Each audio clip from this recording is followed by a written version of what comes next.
देखो कंजक्शंस क्या होता है, कंजक्शंस अगर हम ये वर्ड सुने तो एक तरीके से ये क्या है, जंक्शन। जंक्शन वर्ड सुना है, जैसे सेंट्रल रेलवे स्टेशन वगैरह हो तो बोलते हैं ना जंक्शन, मतलब एक स्टेशन में से बहुत सारी ट्रेनें जहाँ से मिलती हैं, मतलब बहुत सारी ट्रेनें एक जगह आती है, इसीलिए वहाँ पे जंक्शन वर्ड यूज़ किया जाता है। तो कंजक्शन क्या होते हैं, कंजक्शन ऐसे वर्ड होते हैं जो कि दो शब्दों को आपस में जोड़ते हैं, ठीक, या फिर दो फ्रेजेस को आपस में जोड़े, किस में जोड़े, दो फ्रेजेस को, या फिर दो सेंटेंसेस को आपस में जोड़ने का काम जंक्शन क्या होता है। ये घर के ऐसे सदस्य होते हैं जो कि हमेशा एक दूसरे को लेके चलते हैं, लाइक अ दादी बाबा, ठीक है। कंजंक्शन मतलब सबको जोड़ने का काम, मम्मी पापा चाचा चाची बच्चे जितने भी होते हैं, कंजंक्शन एक तरीके से समझो ये बिल्कुल घर के मुखिया हैं जो कि सबको जोड़ के चलेगा, चाहे आर्टिकल हो, चाहे फ्रेजेस हो, चाहे वर्ड्स हो, सेंटेंसेस हो, सबको जोड़ देगा, इसीलिए कंजंक्शन पड़ता है, ठीक। कंजंक्शन 3 टाइप के होते हैं, काइंड्स में 3। पहला होता है कोऑर्डिनेटिंग कंजंक्शन। क्या होता है पहला, कोऑर्डिनेटिंग, नाम से ही समझ आ रहा है, कोऑर्डिनेट करना, जैसे स्कूलों में होता है ना कोऑर्डिनेटर मैम होती हैं, कोऑर्डिनेटर सर होते हैं, तो वो क्या करते हैं, प्रिंसिपल को टीचर से जोड़ते हैं या फिर बच्चों को टीचर से। तो कोऑर्डिनेशन का मतलब क्या, एक दूसरे को जोड़ देना सबको। तो कोऑर्डिनेटिंग जंक्शन जो कंजंक्शन भी होता है बिल्कुल वैसे ही काम करता है कि जोड़ देगा सबको, ठीक। अभी और एक्सप्लेन करते हैं। सेकंड आता है सबऑर्डिनेटिंग। क्या होता है दूसरा, सबऑर्डिनेटिंग। तीसरा होता है कोरिलेटिव, तीसरा होता है कोरिलेटिव, ठीक। अब कोऑर्डिनेटिंग को समझो। कोऑर्डिनेटिंग कंजंक्शंस क्या होते हैं, इसकी ट्रिक होती है फैन बॉयज। क्या होती है, फैन बॉयज, ठीक। एफ मतलब फॉर, ए मतलब एंड, एन मतलब नॉर, बी मतलब बट, ओ मतलब और, वाई मतलब येट, एस मतलब सो। कोऑर्डिनेटिंग कंजंक्शन मेनली 7 ही अभी हम लोग पढ़ेंगे। फैन बॉयज, ये 4 कह रहे हैं 7 होते हैं फैन बॉयज, ठीक है। कोऑर्डिनेटिंग कंजंक्शन ये क्या होते हैं, ये ऐसे कोऑर्डिनेटिंग कंजंक्शन होते हैं जो कि दो इंडिपेंडेंट क्लॉजेस को आपस में जोड़ दे। क्या कर दे, इंडिपेंडेंट क्लॉजेस। कुछ बड़ा शब्द बोल दिया। इंडिपेंडेंट क्लॉजेस क्या होते हैं पहले तो अब ये समझो,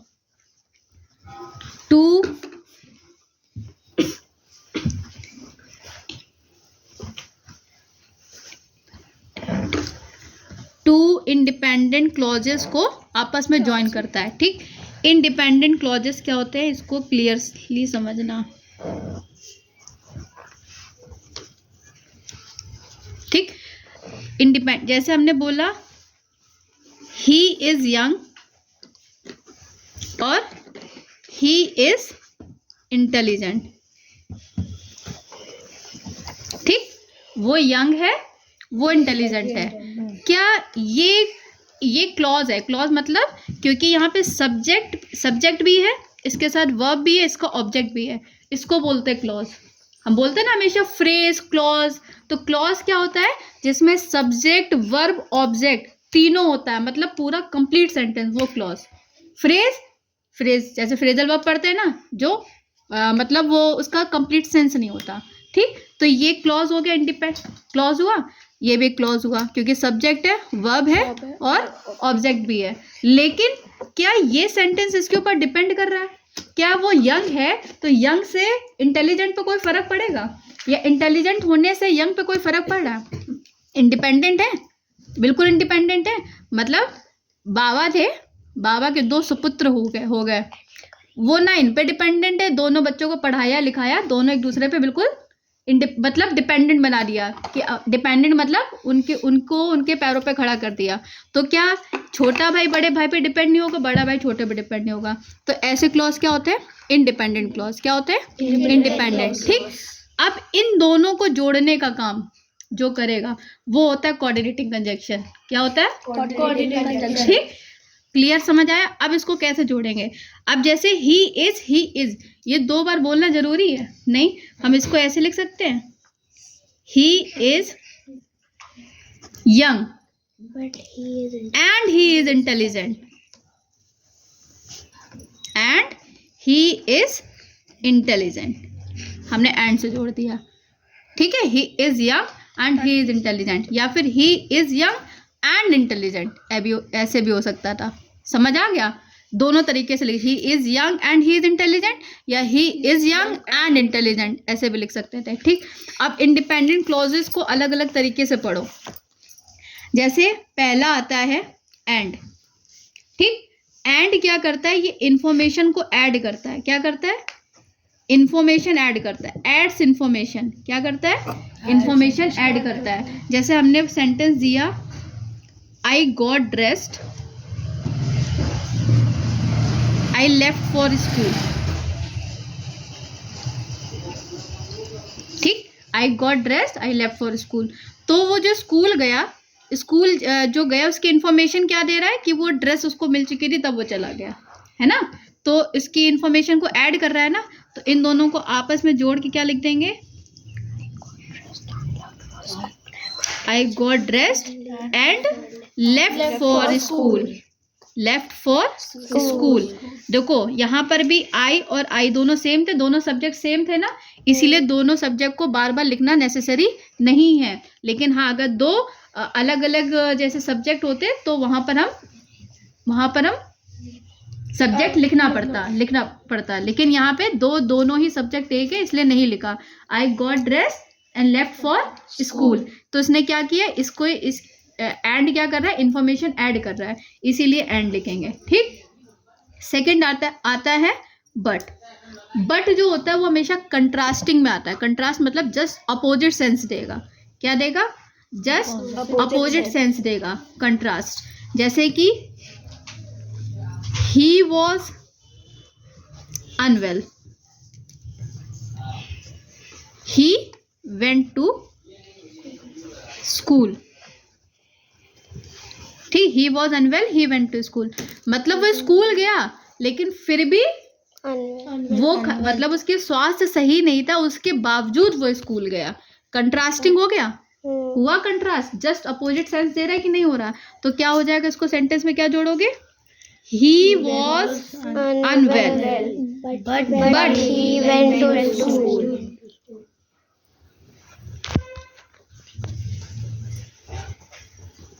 ठीक, he was unwell, but he went to school. इसी तरीके से एक एग्जाम्पल और समझो। हमने बोला I do not like pizza, I like pasta, ठीक। उसको पिज्जा पसंद नहीं है और इसको पास्ता पसंद है। एक पॉजिटिव हो गया, एक नेगेटिव हो गया, कंट्रास्टिंग में आ गया। तो इसको कैसे जोड़ोगे? I do not like pizza, but I like pasta.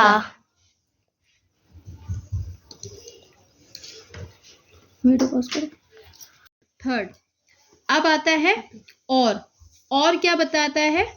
Alternative choice. क्या देगा? चॉइस देता है। क्या देता है ये? चॉइस देता है, ठीक। जैसे you can have an ice cream और अ ब्राउनी। तो उसने क्या बोला है? या तो वो आइसक्रीम ले ले या फिर वो ब्राउनी, चॉइस दे दी। तो और इसमें ज़्यादा क्लियर करने की नीड नहीं है, ठीक। थर्ड हो गया। फोर्थ, फॉर मतलब के लिए आता है। के लिए मतलब बिकॉज का ही सेंस दे रहा है एक तरीके से, ठीक है। इसका भी सेंस जो होता है बिकॉज के सेंस में आता है ये। लेकिन बिकॉज के सेंस में आएगा तो ये ऐसे करेगा कि एक्सप्लेन्स रीजन, या तो रीजन को एक्सप्लेन कर रहा होगा या पर्पस को एक्सप्लेन कर रहा होगा। क्या करेगा? या तो रीजन जो कोई कारण होगा उसको एक्सप्लेन कर रहा होगा या पर्पस को एक्सप्लेन कर रहा होगा, ठीक। For example, I will be late today, मैं आज लेट हो गया, ठीक। For I am working late, reason आया, रीजन को एक्सप्लेन कर रहा है ना। For I am working late, तो ये क्या आ रहा है? आई एम वर्किंग लेट, ये क्या शो कर रहा है? रीजन। इसीलिए हमने क्या जोड़ दिया यहाँ पे? फॉर। वो लेट हुआ बिकॉज अभी सेंस यहाँ पे यूज नहीं करेंगे। क्यों नहीं करेंगे? क्योंकि ये इंडिपेंडेंट क्लॉज है, बिकॉज अभी पढ़ेंगे सब ऑर्डिनेटिंग में आएगा. पॉज करो. वी वेंट इनसाइड, वो अंदर गया. उसका पर्पस क्या था अंदर जाने का? बिकॉज पानी गिर रहा था. For it was raining. कुल मिला के इसको ऐसे समझो, चाहे पर्पस हो रीजन हो, वो बात एक ही सेंस आती है. ठीक है, उसको रीजन बोल लो या पर्पस बोल लो. फोर्थ हो गया. Fifth nor. नॉर मतलब होता है जो भी चॉइस होगी ना उसको बिल्कुल रिमूव कर देना.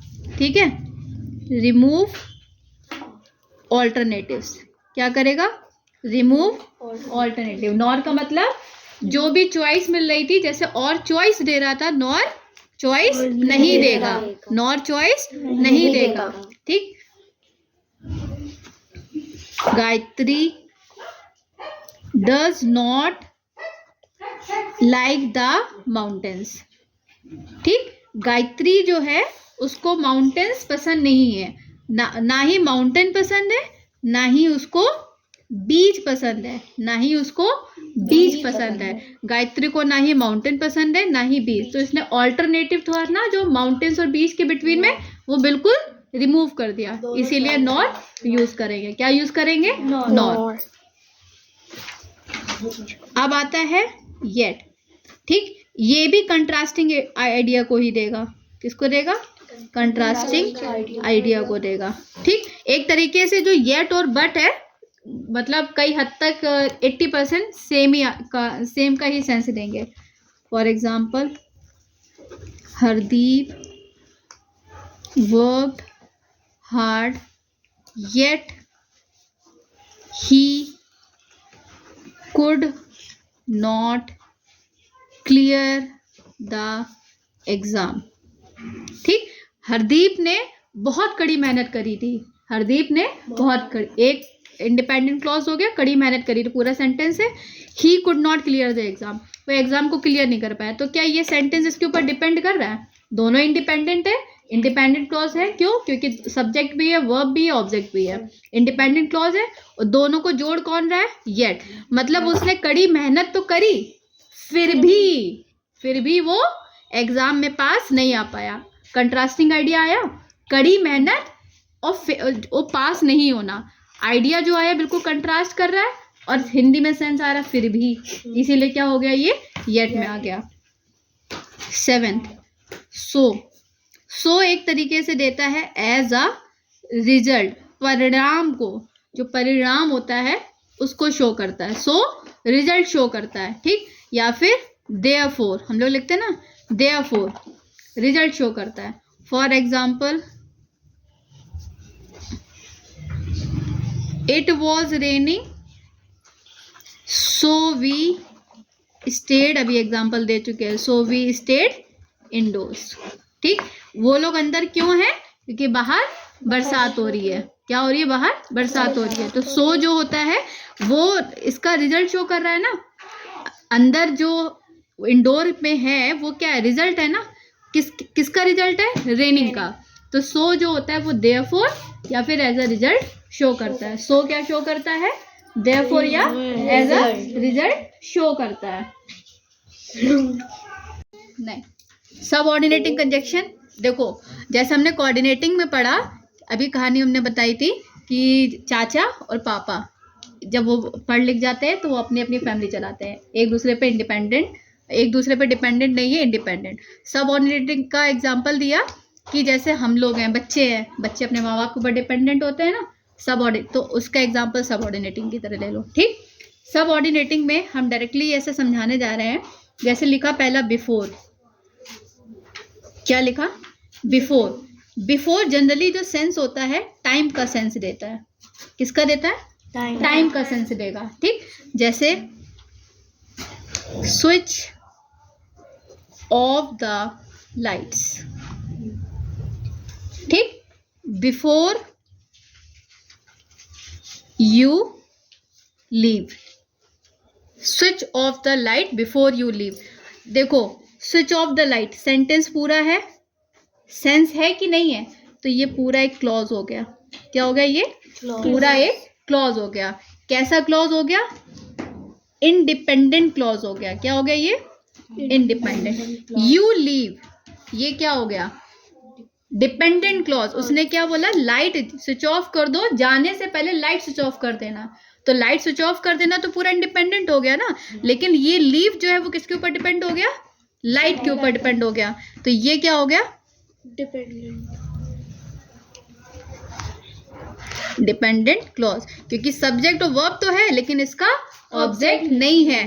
तो जो डिपेंडेंट क्लॉज है एक तरीके से ऐसे समझे, ये इसके ऊपर डिपेंडेंट हो गया। और बिफोर यू लीव, तो बिफोर यहाँ पे टाइम का सेंस शो कर रहा है। टाइम मतलब वो जब जा रहा है उसके पहले लाइट बंद कर देना। जा रहा है, टाइम का सेंस आ रहा है, इसीलिए बिफोर यूज किया। क्लियर हो गया पहला। Second, after. Second, after. After भी टाइम का ही सेंस शो करेगा। आफ्टर भी टाइम का ही सेंस शो करेगा। उसने बोला है I will check your essay, मैं तुम्हारा ऐसे चेक कर लूंगा। After I have completed the story. After I have completed the story. I will check your essay, पूरा क्या है? ये क्लॉज है, पूरा क्लॉज है। सब्जेक्ट भी है, वर्ब भी, ऑब्जेक्ट भी है। आई हैव कंप्लीटेड द स्टोरी, पूरा क्लॉज है, पूरा है, मीनिंगफुल है, मीनिंगफुल है। लेकिन कोऑर्डिनेटिंग और सबऑर्डिनेटिंग में फर्क क्या आ गया? इसने क्या बोला? मैं चेक ऐसे तुम्हारा तब चेक करूंगा जब स्टोरी कंप्लीट हो चुकी होगी। तो ये इसके ऊपर डिपेंडेंट हो गया, इसीलिए किस में आ गया? सबऑर्डिनेटिंग में आ गया। किस में आ गया? सबऑर्डिनेटिंग। तो ये क्लॉज इसके ऊपर डिपेंडेंट हो गया। ये इंडिपेंडेंट था, ये डिपेंडेंट हो गया। और आफ्टर उसने टाइम का शो कर दिया। क्या कर दिया? आफ्टर उसने टाइम का सेंस दे दिया। आफ्टर टाइम का सेंस शो किया।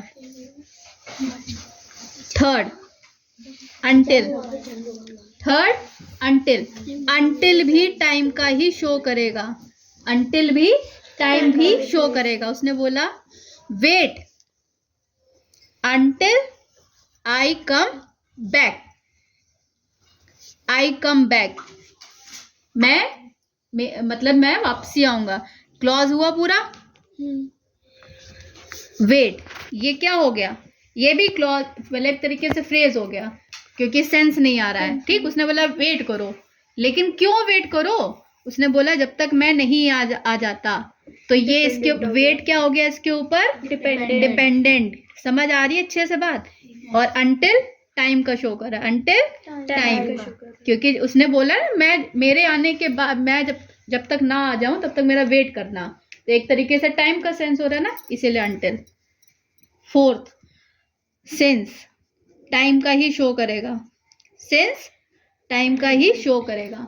अंटिल मतलब होता है जब तक की। हिंदी में अगर वर्ड पढ़ें तो इसको कैसे बोलेंगे? अंटिल मतलब जब तक की। अंटिल और टिल एक तरीके से एक ही सेंस आएगा।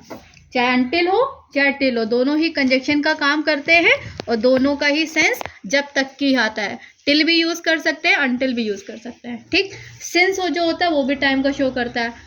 पढ़ा था प्रेजेंट परफेक्ट कंटिन्यूअस टेंस में, फ्यूचर परफेक्ट कंटिन्यूअस टेंस में, और पास्ट परफेक्ट कंटिन्यूअस टेंस में। अभी सिलेबस तुम लोगों ने नहीं पढ़ा, लेकिन सिंस और फॉर हम लोग वहां पे पढ़ते हैं। टाइम का ही शो करता है। टेंस में आ रहा है तो जाहिर सी बात है टाइम शो करेगा। ठीक है, तो उसने बोला है it's been 5 months since we last met. It's have been 5 months. पूरा क्लॉज हो गया, पूरा क्लॉज हो गया। वी लास्ट मेट, ये भी क्लॉज हो गया। अच्छा, ये अब इस सेंटेंस में बताओ कौन किसके ऊपर डिपेंडेंट है? इट्स हैव बीन 5 months या वी लास्ट मेट?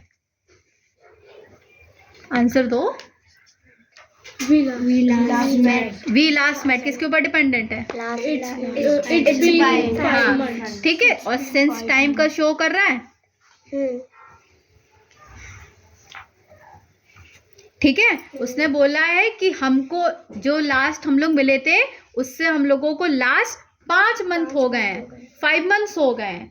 तो उसने क्या बोला, वी लास्ट मेट किसके ऊपर डिपेंडेंट हो गया, जाहिर सी बात है इसी के ऊपर होगा ना, पूरी इंफॉर्मेशन तो यही दे रहा है ना, इसीलिए पॉज कर दो। नेक्स्ट है because, since, as. Because, since, as. Because जो होता है ये भी कॉज और रीजन शो करता है, कॉज और रीजन शो करेगा, ये भी कॉज और रीजन शो करेगा। ठीक, अब ये भी कॉज और ये भी reason, confusion confusion confusion. Because, since, as. अब इन तीनों में कैसे यूज करेंगे, कैसे आइडेंटिफाई करेंगे, उसमें बिकॉज आएगा, सिंस आएगा, एज आएगा। क्लियर करते हैं। बिकॉज जो होगा वो स्ट्रॉन्ग कॉज होता है, एकदम 100% कारण बताएगा। बिकॉज एकदम स्ट्रॉन्ग कॉज बताता है, क्या बताता है, स्ट्रॉन्ग कॉज। ठीक, सिंस जो होता है थोड़ा स्ट्रॉन्ग से कम होता है, 50% वाला होता है, ठीक है, लेस कॉज बताएगा। और जो एज होता है एक तरीके से ये भी लेस कॉज होता है, एकदम लीस्ट 25% वाला मान लो, लेस कॉज होगा। बस हाँ, एज जो होता है थोड़ा सा कंपेयरिंग के भी सेंस में आ जाता है, कंपेयर करते हैं ना उसमें। ठीक, अब समझो बिकॉज का एक और फैक्ट, ये जो होता है कभी भी बिकॉज जो होगा direct cause and effect show करता है, डायरेक्ट कॉज एंड इफेक्ट, मतलब जो कारण होगा उसका प्रभाव तुमको दूसरे सेंटेंस में तुरंत नजर आ जाएगा, ऐसे समझ लो। ठीक, अभी एग्जांपल से क्लियर कर देंगे। Direct cause and effect show करेगा, direct cause and effect. For example, he was punished, उसको पनिश किया गया था। ठीक, because he was late, because he was late. अब इसमें बताओ, he was punished, he was late, पूरा सेंटेंस है, तो उसको पनिशमेंट मिली, क्यों, क्योंकि लेट था, इसके ऊपर डिपेंडेंट हो गया। तो इसीलिए पहले तुमने ये समझ लिया कि वो डिपेंडेंट था, इसीलिए सबऑर्डिनेटिंग में हो गया। ठीक, अब सबऑर्डिनेटिंग हुआ तो अब ये समझो बिकॉज क्यों यूज किया, क्योंकि ही वॉज पनिश्ड, ये क्या हो गया, उसका इफेक्ट हो गया, ये क्या हो गया, उसका इफेक्ट। ही वॉज पनिश्ड, ये क्या हो गया, उसका इफेक्ट, इफेक्ट। क्यों, ही वॉज लेट, ये क्या हो गया, उसका कारण। आया direct cause and effect, direct cause and effect आया। ही वॉज लेट उसका कारण था, और कारण क्या था, कारण होने की वजह से उसको पनिशमेंट मिला, तो ये इसका क्या हो गया, इफेक्ट हुआ। आया कि नहीं आया, नहीं आया, direct cause and effect. Pause करो। He was punished, he was late, direct cause and effect आ रहा है कि नहीं आ रहा, तो डायरेक्ट कॉज एंड इफेक्ट भी आ रहा है, और ये सेंटेंस इसके ऊपर डिपेंडेंट भी है, इसीलिए सबऑर्डिनेटिंग कंजक्शन होगा और बिकॉज यूज होगा। बिकॉज एकदम घुस गया दिमाग पे। अब आता है सिंस। सिंस जो होता है इसको ऐसे समझ लो, कारण जो भी होगा ना, रीजन पहले से पता होगा, ये डिफरेंस मेन आ जाता है। कारण जो होगा वो पहले से पता हो, यहाँ पे कारण हमको पहले से नहीं पता था, उसको पनिशमेंट मिल रही थी तो हमको पहले से नहीं पता था, भविष्यवाणी नहीं करती थी कि वो लेट होगा तो इसीलिए ऐसा होगा, नहीं, ये मेन डिफरेंस होता है, कारण पहले से पता होता है सिंस में। ठीक, फॉर एग्जाम्पल,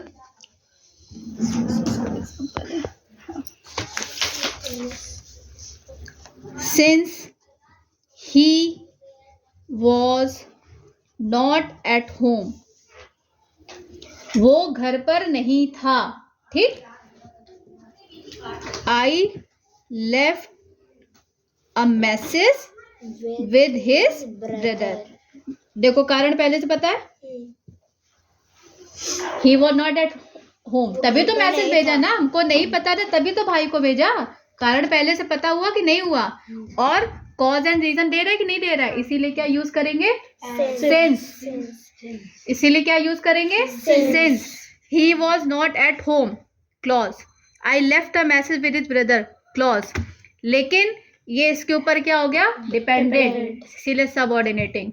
सबऑर्डिनेटिंग का कौन सा होगा, सिंस, क्योंकि कारण यहाँ पे हमको पहले से पता है। समझ आ गया। अब आता है एज। एज में सीधा comparing, he may not climb the stairs as she is old. as she is old, वो बूढ़ी है ना, इसीलिए सीढ़ी नहीं चढ़ पा रही है. रीजन भी दे रहा है, she is old, she may not climb the stairs. Clause भी है, एक दूसरे के ऊपर डिपेंडेंट भी है, रीजन भी दे रहा है, लेकिन एक बहुत जो होता है ना 100% वाला रीजन नहीं दे रहा है. जरूरी थोड़ी ना जितने जो बूढ़े होते हैं सीढ़ी नहीं चढ़ पाते हैं. किसी किसी का रेयर होता है ना, कोई बहुत एक्टिव होते हैं और कोई नहीं होते हैं. तो मतलब एक तरीके से 25% साइंस में चला गया ना, इसीलिए क्या यूज करेंगे, एज. क्लियर हो गया.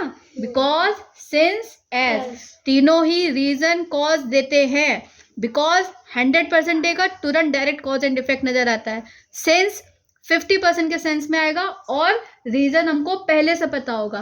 एज कंपेयरिंग के सेंस में आता है, रीजन देता है लेकिन जरूरी नहीं है आपको कारण पहले से पता हो और तुरंत डायरेक्ट कॉज एंड इफेक्ट पता हो. क्लियर हो गया. पॉज करो. सो डैट, ठीक. सो डैट जो होता है एक तरीके से ये भी पर्पस शो करेगा, लेकिन पर्पस शो करेगा किसी गोल के, किसी एम होना चाहिए, उसके हिसाब से पर्पस शो करेगा. क्या शो करेगा, एम होगा, मतलब कोई गोल होगा, उस गोल का पर्पस शो करेगा, तो सो डैट यूज करेंगे. ठीक. For example, he works hard so that he may pass. उसका गोल क्या है, पास होना. क्या है, गोल, पर्पस उसका है ना, इसीलिए उसने कड़ी मेहनत करी. तो ये भी क्लॉज हो गया, ये भी क्लॉज हो गया, लेकिन ये इसके ऊपर डिपेंडेंट है, इसीलिए सबऑर्डिनेटिंग क्लॉज हो गया. और यूज क्या कर दिया हमने, सो डैट. क्या यूज कर दिया, सो डैट. पर्पस और गोल शो करेगा तो हम शो करेंगे सो डैट में. ठीक. 7th, लेस्ट. जो लेस्ट होता है ना, ये हमेशा निगेटिव रिजल्ट में आता है. क्या होता है, negative result in the negative, result in the negative. जैसे ही वर्क्स हार्ड, उसने कड़ी मेहनत तो करी लेकिन वो फिर भी पास फेल हो गया. लेस्ट ही शुड फेल, निगेटिव आया यहाँ पे, ही शुड फेल, निगेटिव आ गया. रिजल्ट जो भी होगा ना वो हमेशा निगेटिव होगा, वहां पे लेस्ट यूज किया जाता है. क्या यूज किया जाता है, लेस्ट. अगर यहाँ पे पॉजिटिव होता, पर्पस होता, गोल होता तो सो डैट हो जाता. लेकिन जो रिजल्ट उसका आया, जो भी उसका रिजल्ट आया वो निगेटिव के सेंस में आया, इसीलिए हम क्या यूज करेंगे, लेस्ट. इसको कभी भी निगेटिव के सेंस में आया तो बिना सोचे समझे वहां पे लेस्ट लिख देना. ठीक है. और सब ऑर्डिनेटिंग कंजक्शन होगा तब. 8th, that. डेट भी रिजल्ट शो करता है, डेट रिजल्ट शो करता है. He is so weak that he can't walk. ठीक. वो वीक है और वो चल नहीं सकता है, तो रिजल्ट क्या है, रिजल्ट ये है वो चल नहीं पा रहा है. क्यों, क्योंकि वो वीक है. एक क्लॉज दूसरे के ऊपर डिपेंडेंट हो गया, ये इसके ऊपर डिपेंडेंट हो गया, इसीलिए सबऑर्डिनेटिंग हो गया. और डैट हमारा रिजल्ट शो कर रहा है, इसीलिए क्या हो गया, सबऑर्डिनेटिंग कंजक्शन का डैट यूज कर दिया. ठीक. 9th, if. इसका हिंदी में सेंस क्या आता है, यदि और अगर. अगर चॉइस. ठीक है. कंडीशन शो करता है.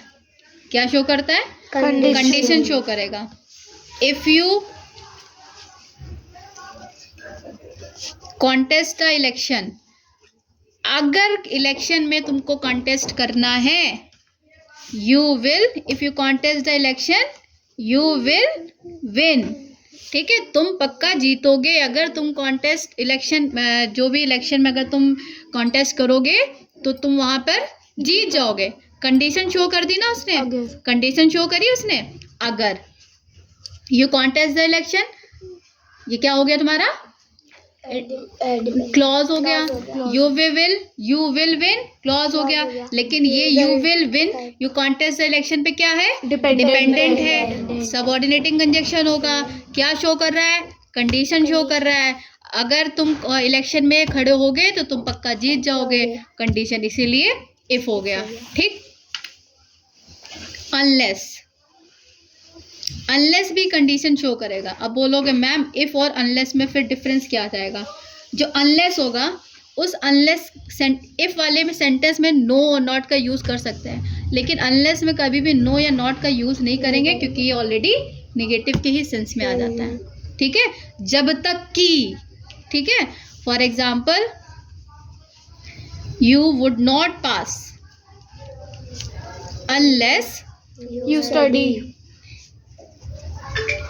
Study sincerely. ठीक, यू वुड नॉट पास और यू स्टडी सिंसियरली, ये मतलब ये क्या हो गया? यू वुड नॉट पास इसके ऊपर डिपेंडेंट हो गया, डिपेंडेंट हो गया। एक ये क्लॉज हो गया, एक ये क्लॉज हो गया। ठीक, ये इसके ऊपर डिपेंडेंट हो गया। अनलेस क्या शो कर रहा है? कंडीशन शो कर रहा है। क्या शो कर रहा है? कंडीशन। और ये वुड नॉट नेगेटिव के सेंस में आ गया। ठीक है, इसीलिए इफ और अनलेस में ये डिफरेंस है। यहाँ पर यहाँ पे दोनों ही पॉजिटिव होंगे, लेकिन यहाँ पे एक पॉजिटिव तो एक नेगेटिव। आता है कोरिलेटिव कंजक्शन। कोरिलेटिव कंजक्शंस जो होते हैं ये हमेशा रिलेटिव मतलब पेयरिंग में आएंगे हमेशा, कभी अकेले नहीं आता। ठीक है, मतलब हमेशा ऐसे समझो जो दो दोस्त पेयर में जाएंगे हमेशा। ठीक, दोस्त तो ऐसे जो पेयर में आएंगे, सिंगल मतलब चलना ही ना होता, वो होते हैं कोरिलेटिव कंजक्शन। ठीक, ग्रामेटिकली सिमिलर होंगे। नाउन को नाउन से जोड़ेगा, एडजेक्टिव को एडजेक्टिव से जोड़ता है, फ्रेज को फ्रेज से जोड़ता है। कैसे जोड़ेंगे? अब कुछ ऐसे कोरिलेटिव कंजक्शन में नीदर नॉर, ईदर और, नॉट ओनली बट आल्सो, और नो सूनर देन, वेदर और। ठीक है, ये ऐसे कुछ कंजक्शंस हैं। वैसे और भी है कंजक्शन, लेकिन अभी तुम लोग इतना ही पढ़ो। इधर और, neither nor, not only but also, whether के साथ और। पता है कैसे एरर दे देंगे? बोथ के साथ एंड, बोथ के साथ और लगा के दे देंगे। बोथ के साथ एंड आता है, कभी और नहीं आता, पेयर होता है। नॉट ओनली बट ऑल्सो है, और नॉट ओनली के बाद देन लगा के दे दे, एरर दे देंगे इस तरीके से। नो सूनर के बाद को एज लिख के दे दें, ऐसे एरर दे देंगे। ठीक है, लेकिन इनका पेयर हमेशा इनके ही साथ रहेगा। ये होता है कोरिलेटिव कंजक्शन। आप समझो, neither Rohan nor his friend, noun है, हिज फ्रेंड एक तरीके से ये जो उसका है उसको आपस में जोड़ रहा है। ठीक है, neither Rohan nor his friend play video game, ना ही रोहन ना ही उसका फ्रेंड, दोनों को ही वीडियो गेम पसंद नहीं है। तो नाउन को नाउन से जो जोड़ रहा है, तो ये हो गया तुम्हारा neither nor. Rehana is both intelligent and beautiful, intelligent beautiful दोनों ही एडजेक्टिव है। एडजेक्टिव को जोड़ने का काम कर रहा है, मतलब जो बोथ और एंड है वो कैसे में आ रहा है? रिलेटिव में आ रहा है, और एडजेक्टिव को एडजेक्टिव के साथ जोड़ रहा है, इसीलिए कोरिलेटिव कंजक्शन। ठीक है, That man is not intelligent but also funny, फिर देखो इंटेलिजेंट और फनी आया कि नहीं आया? दोनों एडजेक्टिव हुए, और दोनों एडजेक्टिव को जोड़ रहा है, नॉट ओनली बट ऑल्सो। मतलब वो मैन जो है, वो आदमी जो है, वो इंटेलिजेंट ही नहीं है बल्कि फनी भी है, नॉट ओनली बट ऑल्सो। यहाँ पर जब थोड़ा जोड़ना तो थोड़ा सा हिंदी में ट्रांसलेट कर लेना। ठीक है, नाइदर और नॉर कब यूज कर देना? मतलब किसी में से कोई भी चॉइस ना हो। आइदर और में या तो ये या तो वो, नाइदर नॉर में ये भी नहीं वो भी नहीं, नॉट ओनली बट ऑल्सो मतलब ऐसे सेंस में देगा कि that man is not intelligent but also, मतलब वो खाली के वही, जैसे वो इंटेलिजेंट भी नहीं है बल्कि फनी भी। हाँ, ठीक है, तो बल्कि का सेंस आ जाएगा। इसी तरीके से वेदर और नो सूनर देन।